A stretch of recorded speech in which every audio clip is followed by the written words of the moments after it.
বাংলায় একটা প্রবাদ আছে, ঘরের খাইয়া বনের মোষ তাড়ানো।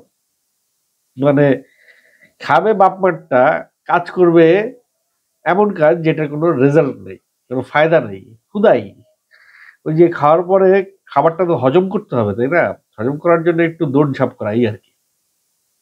তো সিলেটের সীমান্ত দিয়ে কিছু উগ্রবাদী হিন্দু বাংলাদেশে ঢোকার চেষ্টা করছে।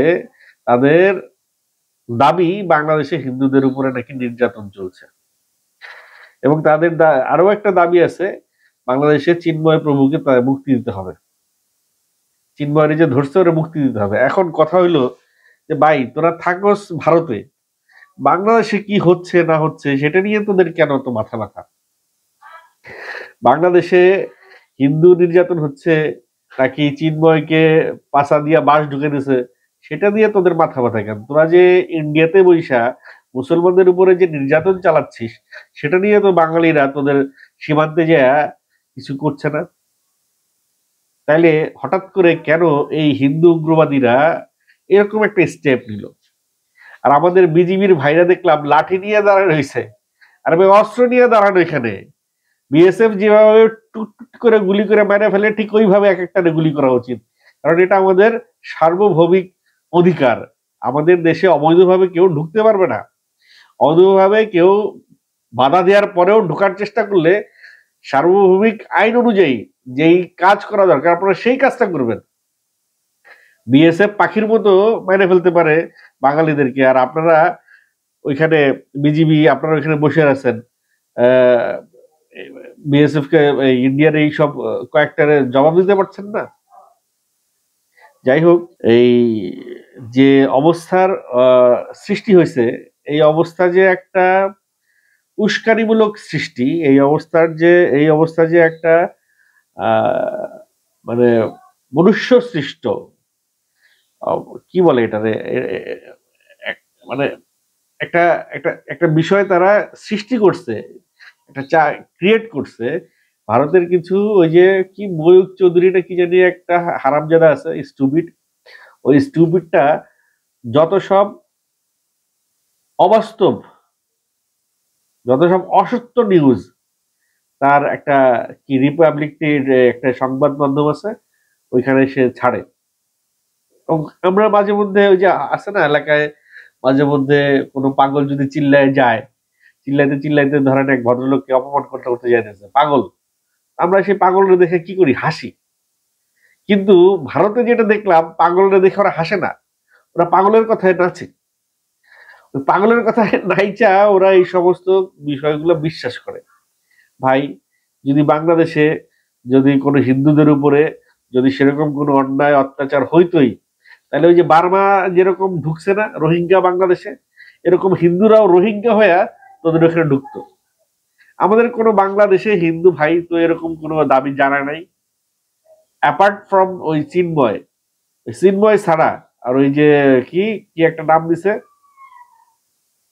আহ ইসকন, ইসকন নাম দিয়া সে এতদিন কইছিলি তোরা, এই যে 15টা বছর যে হিন্দুদের উপর অত্যাচার হয়েছে, বিশ্বজিৎরে মারছে, রাস্তায় দিনে দুপুরে কুপায়া মারছে, বিভিন্ন হিন্দুদের বাড়ি ঘর পুড়ায় দিছে, লুটপাট করছে, এতদিন তোরা কইছিলি, এতদিন তো আসিস নাই।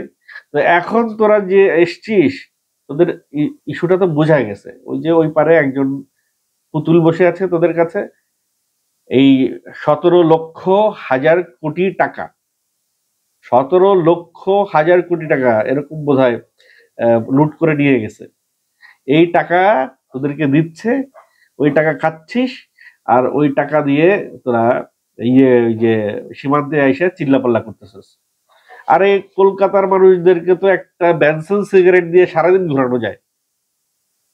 বাংলাদেশে তাও তো মিছিলে একটা মানুষ নেওয়ার জন্য দিনে 500 টাকা দিতে হয়, ওদেরকে তো 500 টাকাও দিতে হয় না, 20 টাকার একটা ব্যানসন সিগারেট দিয়ে সারাদিন ঘোরানো যায় কলকাতার মানুষে। তো ওদের এইখানে ওরাই তো হাজার হাজারে লাখে লাখে আসবে সীমান্ত দিয়া একটা কেওয়াজ করতে, তাই না? তো যাই হোক, প্রত্যেকটা দেশের একটা সার্বভৌমিক আহ আইন আছে। সার্বভৌমত্ব রক্ষা করার জন্য প্রত্যেকটা দেশ তাদের যে আইন অনুযায়ী তাদের পদক্ষেপ তারা নিতে পারে। এখানে আন্তর্জাতিকভাবে কোনো চাপ নাই। যেই ফুটেজেই আপনারা যেটা দেখতেছেন, এই ফুটেজ অনুযায়ী তারা যদি কোনো বিশৃঙ্খলা সৃষ্টি করতে চায় বাংলাদেশের ভিতরে, তারা ঢুকে যদি কোনো নৈরাজ্য সৃষ্টি করতে চায়, আই থিঙ্ক এদের উপরে ব্রাশ ফায়ার করা উচিত। এক দেশের নাগরিক হয়ে আরেক দেশের মধ্যে এসে বিশৃঙ্খলা সৃষ্টি করতে চায়, অহেতুক, অযোগ্য, অসত্য যত সব কথাবার্তা নিয়ে তারা তর্ক করতে চায়, কথা তুলতে চায়, বলতে চায়। এদের কোনো কথাই কোনো কথারই কোনো যুক্তি নাই। সেই পুরান আমলের সেই 1953 সালের কথাবার্তা নিয়ে তারা নিউজ করে, আরেক দেশের ছবি নিয়ে তারা নিউজ করে, ভুয়া ভুয়া সংবাদ তারা প্রকাশ করে। কারণ তুই থাকিস ইন্ডিয়ায়, তোর কোনো রিপ্রেজেন্টেটিভ আছে বাংলাদেশে? এই যে ময়ূক টিভি না, ময়ূক চৌধুরী কি রিপাবলিকান টিভি, তোদের কোনো প্রতিনিধি আছে বাংলাদেশে? একটা প্রতিনিধির মাইক দেখাইতে পারবি বাংলাদেশে কোনো হিন্দুর যে বক্তব্য দিছে? আন্দাজে নিজেরা এই বিভিন্ন রকম বক্তব্য দিচ্ছিস।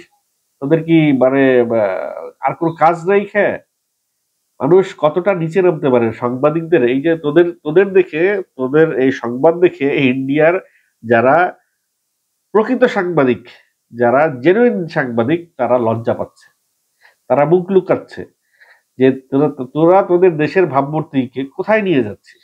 একটা দেশের সংবাদ মাধ্যম দাবি করা একটা চ্যানেল, তারা এরকম অবাস্তব নিউজ, এরকম অসত্য নিউজ তারা করে, প্রচার করে, এবং এর দায়ে ওই দেশের সরকার এটাকে আবার পৃষ্ঠপোষকতা করছে।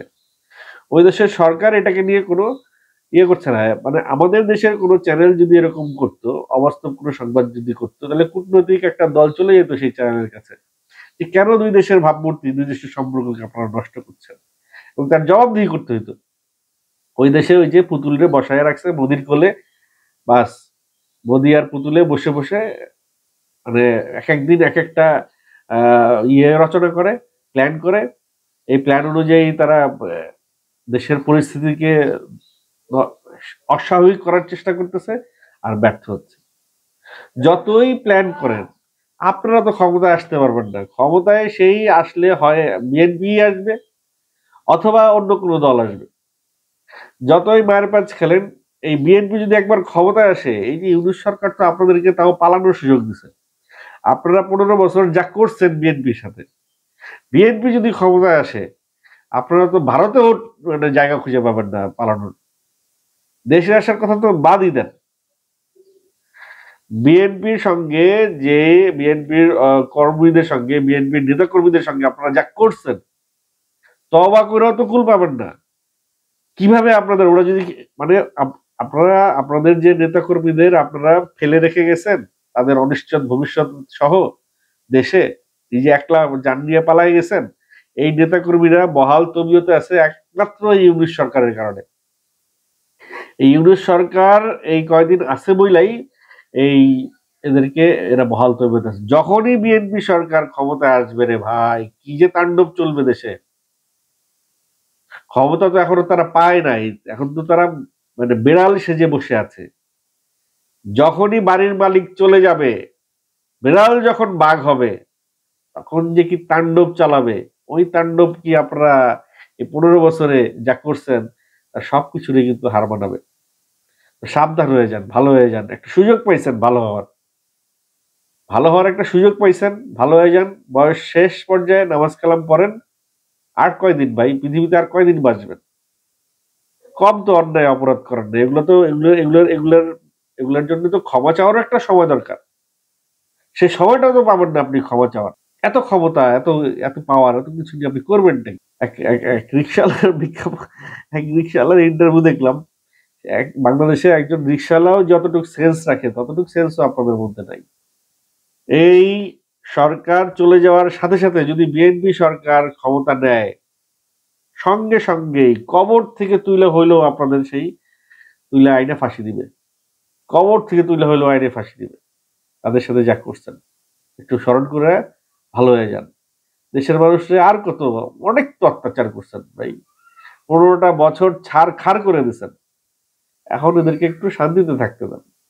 ভারত জীবনেও তার পার্শ্ববর্তী দেশে শান্তি, ভারত না শুধু, প্রত্যেকটা দেশের একটা কূটনৈতিক চাল থাকে যে তাদের আশেপাশের দেশ কখনোই যেন তাদের চাইতে ভালো না থাকে। ভারত জীবনেও চাইবে না বাংলাদেশ ভারতের চাইতে ভালো থাক, বাংলাদেশ ভারতের চাইতে এগিয়ে যাক। এটা একটা পলিটিক্যাল প্রতিযোগিতা। এই পলিটিক্যাল প্রতিযোগিতা খুবই খারাপ। কোনো দেশ চায় না তা আর পাশের দেশ ভালো থাক, ভালোভাবে এগিয়ে যাক, স্বয়ংসম্পূর্ণ হোক, সুস্থ থাক। এটা জীবনেও চায় না। তো নিজের ভালো নিজের বুঝতে হবে। ইউনূস সরকারের একটা জিনিস আমার কাছে খুব খারাপ লাগে, যে উনি খুবই ধৈর্যশীল, খুবই ধৈর্যশীল, এবং সে অনেকটা ওই মহাত্মা গান্ধীর মতো অহিংসা নীতিতে বিশ্বাস করে। কিন্তু মহাত্মা গান্ধীর মতোই তার পরিণতি হইতে পারে, যে ওই অহিংসা নীতি করতে করতে এদেরকে পিডায়া, আমাদের সীমানার কাছাকাছি যে এগুলো আসছে এগুলারে পিটাইয়া পাছার চামড়া লাল করে দেওয়া উচিত। ওদের সাহস কত বড়, বাংলাদেশের সীমানা পার হয়ে এসে তারা আন্দোলন করবে। আরে বেটা, তোর দেশে তুই যা ইচ্ছা তাই কর, যা ইচ্ছা তাই কর, আমরা তো কিছু বলতেছি না। বাংলাদেশের সীমানার কাছে কেন আসতে হবে? বাংলাদেশে কেন তোদের ঢুকতে হবে? এই হাসিনা সরকার রোহিঙ্গাদেরকে আশ্রয় দিচ্ছে নোবেল পুরস্কার পাওয়ার লোভে। এই রোহিঙ্গার যে বিস্ফোরা হয়ে আছে বাংলাদেশে, এই বিস্ফোরা কবে যে ঠিক হবে বাংলাদেশের ইয়াত্তা নেই। এই বিস্ফোরা নিয়ে বাংলাদেশকে যে কত বছর চলতে হবে তার কোনো ঠিক নাই। আর এক বিস্ফোরা তারা ঢুকাইতে চেষ্টা করতেছে, ইন্ডিয়ান লোক দিয়ে বাংলাদেশে মিছিল করে দিতেছে। মানে বাংলাদেশের লোক তো এখন পাচ্ছে না। বাংলাদেশে ইন্ডিয়ায় বসে বাংলাদেশের নেতাদেরকে এক একদিন একটা ফোন করে উস্কায় দেয়, কিন্তু কেউ তার মিছিল নিয়ে বেরো না। ওই দেশে বসে ওই দেশের কিছু লোক তারা পাইছে, হ্যাঁ, মিছিল নিয়ে ব্যয় করছে, কারণ ওই দেশের গভর্নমেন্ট তার পক্ষে আছে। বাংলাদেশের গভর্নমেন্ট, আসো না বাবু, আসো, কেবল তো বর্ডারের কাছে আসছো, খালি দেশে ঢুকো, ঢুকার পরে দেখো কি হয় তোমাদের অবস্থা। এত এত এত শক্তের ভক্ত নরমের জম। যখন শক্ত হবে সরকার, তখন মানে আমও যাবে, ছালাও যাবে। ওই যে একটা বেনজিন সিগারেটের জন্য যে সারাদিন আন্দোলন করবা, ওই সিগারেটও যাবে তোমার, তারপরে ওই পরে হাসপাতালে ভুগতে ভুগতে বাকি জীবনটাও যাবে। এদেরকে ধৈরা ধরে এক একটা ঢুকতে দেওয়া উচিত।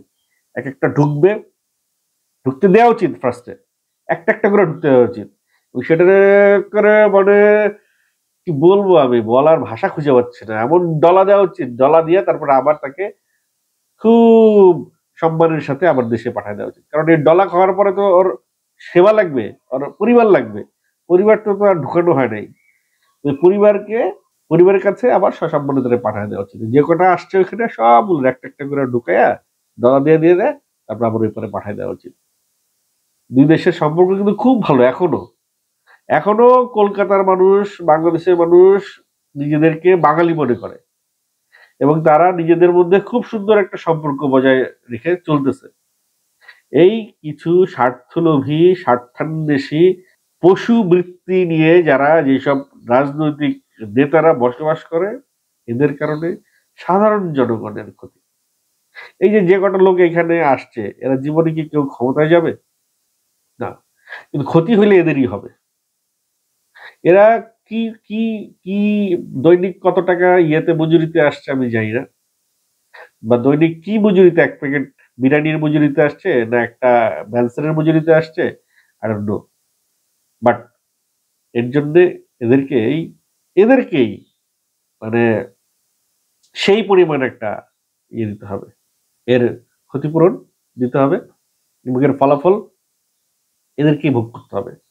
এই যে কলকাতায় এখন যাচ্ছে না, বাংলাদেশি পর্যটক খুব একটা যাচ্ছে না, সবগুলো মার্কেট না খেয়ে মরতেছে, দোকানদার গুলা না খেয়ে মরতেছে, ট্রাভেল এজেন্সি গুলা না খেয়ে মরতেছে। এগুলো কিসের ফলাফল? তোদের এই সমস্ত কিছুর ফলাফল। নিজেদের পায়ে নিজেরাই কুড়াল মারতেছিস। বাংলাদেশের লোকরা চিকিৎসা করতে যায়, কলকাতায় শপিং করতে যায়, সেই টাকা দিয়েই তো তোরা চলিস, সেই টাকা দিয়েই তো বড়াই দেখাস। বাংলাদেশের মানুষ এই শপিং আর চিকিৎসা বন্ধ করে দিলে কলকাতার অবস্থা ওই যে আরো ডাইল হয়ে যাবে। ঠিক আছে, নিজের ভালো নিজে বোঝার চেষ্টা করো। ওই 2 দিনের বৈরাগীর পিছে কথা শুই না নাইছো না, এ আজ আছে কাল নাই। তারপরে তারপরে কি হবে? সম্পর্কটা তো নষ্ট হয়ে যাবে দুই দেশের মধ্যে। দর্শক আপনারাই বলেন, এই যেগুলো আসছে বর্ডারের কাছে এগুলোর কি করা উচিত? একটু কমেন্ট করে জানাবেন।